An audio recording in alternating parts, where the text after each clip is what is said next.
ओम नमो भगवते वासुदेवाय नमः। जय श्री हरि।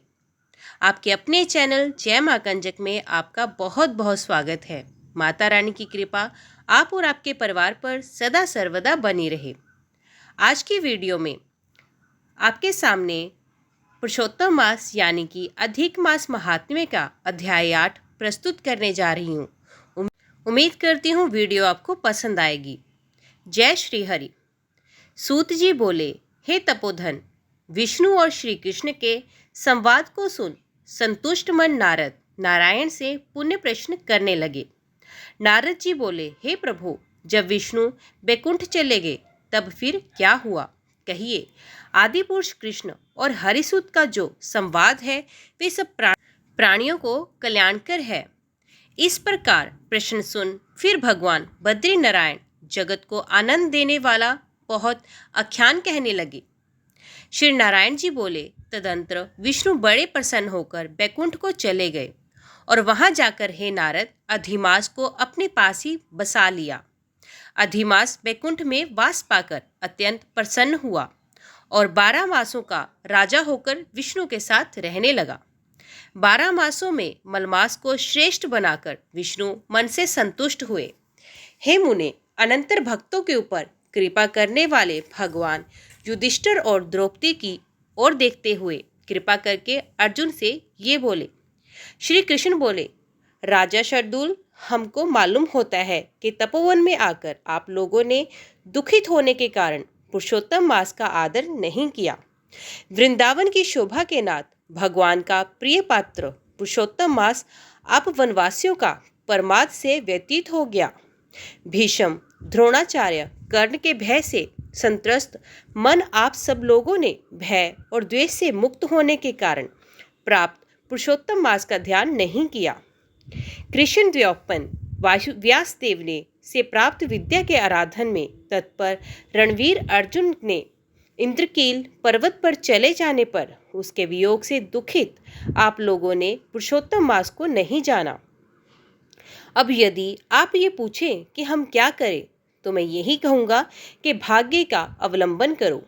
पुरुषों का जैसा अदृष्ट होता है वैसा ही सदा भासता है। भाग्य से उत्पन्न जो फल है वे अवश्य ही भोगना पड़ता है। सुख दुख भय कुशलता इत्यादि भाग्यानुसार ही मनुष्य को प्राप्त होते हैं। अतः अदृष्ट पर विश्वास रखने वाले आप लोगों को अदृष्ट पर निर्भर रहना चाहिए। अब इसके बाद आप लोगों के दुख का दूसरा कारण और बड़ा आश्चर्यजनक इतिहास के सहत कहते हैं। हे महाराज, हमारे मुख से कहा हुआ वो सुनो। श्री कृष्ण बोले, ये भाग्यशालिनी द्रौपदी पूर्व जन्म में बड़ी सुंदरी मेधावी ऋषि के घर में उत्पन्न हुई थी। समय व्यतीत होने पर जब 10 वर्ष की हुई तब क्रम से रूप और लावण्य से युक्त अति सुंदरी और अकारण नेत्र से शोभायमान हुई। चातुर्य गुण से युक्त ये अपने पिता की एकमात्र इकलौती कन्या थी। अतः चतुरा गुणवती सुंदरी ये पिता की बड़ी लाडली थी। मेधावी ने सदा लड़के की तरह इसे माना, कभी भी अनादर नहीं किया। ये भी साहित्य शास्त्र में पंडिता और नीति शास्त्र में भी प्रवीणा थी। इसकी माता इसकी छोटी अवस्था में ही मर गई। पिता ने ही प्रसन्नतापूर्वक पाला पोसा था। पास में रहने वाली अपनी सखी के पुत्र पौत्रादि सुख को देख इसको भी स्पृहा हुई और तब ये सोचने लगी कि हमें भी ये सुख कैसे प्राप्त होगा। गुण और भाग्य का निधि सुख देने वाला पति और सत्पुत्र कैसे होंगे।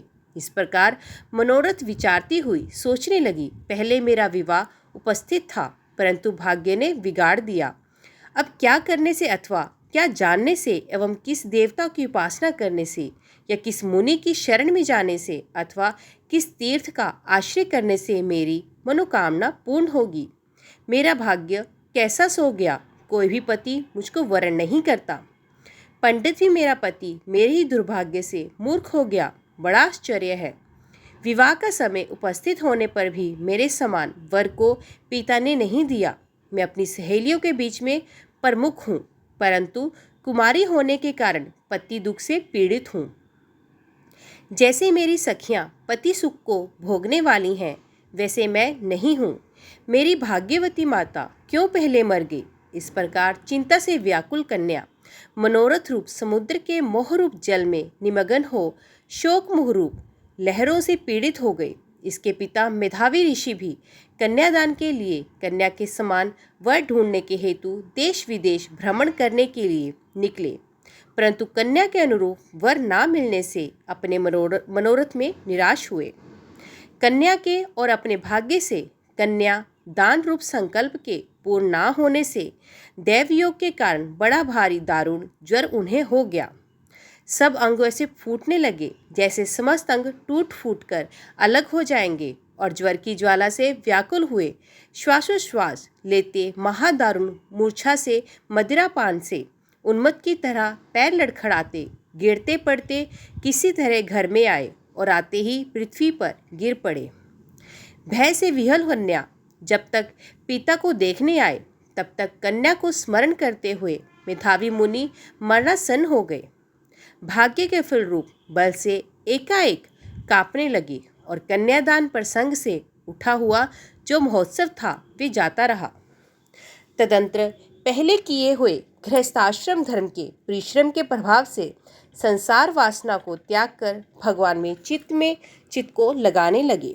उस मुर्मुष मेधावी ऋषि ने शीघ्र ही नीलकमल के समान श्याम त्रिवल से सुंदर आकृति वाले श्री पुरुषोत्तम हरि का स्मरण किया।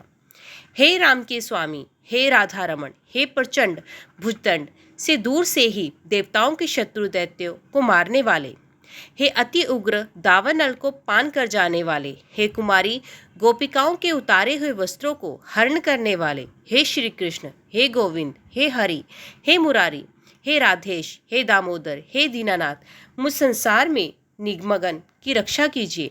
इंद्रियों के ईश्वर आपको प्रणाम है। इस प्रकार मेधावी के वचनों को दूर से ही सुनकर श्री भगवान के दूत चटपट मुकुंद लेकर लोक से आए और उस मरे हुए मुनि को हाथ से पकड़कर ईश्वर के चरण कमलों में ले गए। इस प्रकार अपने पिता के प्राणों को निकलता देख वे कन्या हाहाकार करने लगी और रोने लगी और पिता के शरीर को अपनी गोद में रखकर अति दुख से विलाप करने लगी। चिल्ले पक्षी की तरह बहुत देर तक विलाप करके अत्यंत दुख से विनल हुई और पिता को जीवित की तरह समझकर बोली। बाला बोली, हाय हाय हे पिता, हे कृपा सिंधु, हे अपनी कन्या को सुख देने वाले, मुझे आज किसके पास छोड़कर आप वैकुंठ सिधारे हैं। हे तात, पितृहीन मेरी कौन रक्षा करेगा। आज मेरे भाई बंधु माता आदि कोई भी नहीं है। हे तात, मेरे भोजन वस्त्र की चिंता कौन करेगा। मैं कैसे रहूंगी इस शून्य वेद ध्वनि रहत निर्जन वन की तरह आपके घर में। हे मुनिश्रेष्ठ, अब मैं मर जाऊंगी, ऐसे जीने में क्या रखा है। हे कन्या, मैं प्रेम रखने वाले पिता, हे तात, विवाह विधि विनय किए ही आप कहाँ चले गए। हे तपोनिधे, अब यहाँ आइए और अमृत के समान मधुर भाषण कीजिए। क्यों आप चुप हो गए। हे तात, बहुत देर से आप सोए हुए हैं, अब जागिए। ऐसा कहकर आंसू बहाती हुई घड़ी घड़ी कन्या विलाप करने लगी और पिता के मरने से दुखित हुई आरता चील पक्षी की तरह मुक्त कंठ से रोने लगी। उस लड़की का रोदन सुन उस वन में रहने वाले ब्राह्मण आपस में कहने लगे, इस तपोवन में अत्यंत करुण शब्द से कौन रो रहा है। ऐसा कहकर सब तपस्वी चुप होकर ये मेधावी ऋषि की कन्या का शब्द है ऐसा निश्चय कर घबराए हुए हाहाकार करते हुए मेधावी के घर में आए और वहां आकर सबने कन्या के गोद में मरे हुए मेधावी ऋषि को देखा और देखकर उस वन के रहने वाले सब मुनि भी रोने लगे। कन्या की गोद से शव को लेकर शिव मंदिर के पास शमशान पर गए। वहां काष्ठ की चिता लगाकर विधि से अंत्येष्टि कर्म कर उसका दाह किया। दाह के अनंतर कन्या को समझाकर सब ऋषि अपने अपने आश्रम को चले गए। इधर कन्या भी धैर्य धारण कर यथाशक्ति क्रिया के लिए द्रव्य खर्च किया। इस प्रकार पिता की मरण क्रिया को करके कन्या इसी तपोवन में निवास करने लगी। पिता के मरण रूप दुख अग्नि से जली हुई रंभा की तरह व्यथित होती हुई एवं बछड़े के मर जाने से जैसे गौ चिल्लाती है और खाती नहीं दुर्लभ होती है, वैसे ही ये बाला भी दुखित हुई। ओम नमो भगवते वासुदेवाय नमः। तो दोस्तों, आज की वीडियो में बस इतना ही। उम्मीद करती हूँ वीडियो आपको पसंद आई होगी। वीडियो पसंद आई हो तो वीडियो को लाइक और चैनल को सब्सक्राइब ज़रूर कीजिएगा। तो मिलते हैं अगले अध्याय के साथ। तब तक के लिए देखते व सुनते रहिए। जय माँ कंजक, जय माता दी।